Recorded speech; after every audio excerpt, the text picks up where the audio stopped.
मोले जट दी ऐसी दी तैसी तू मैनू अपने पिंड दा नां दस वे जे ओदा जनाजा तेरे पिंड लेके नापना ते मैनू नतनी ना मन्नी मौले नू मौला ना मारे ते मौला नहीं मर सकता पैना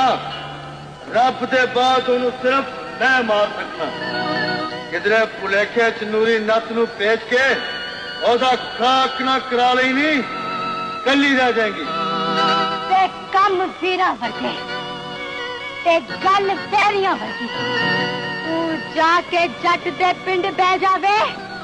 जे जट ना मोया ते नत मैं आप मार दांगी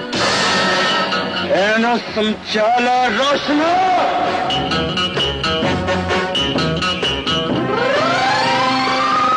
जट नू वैशी ना होण दे तारो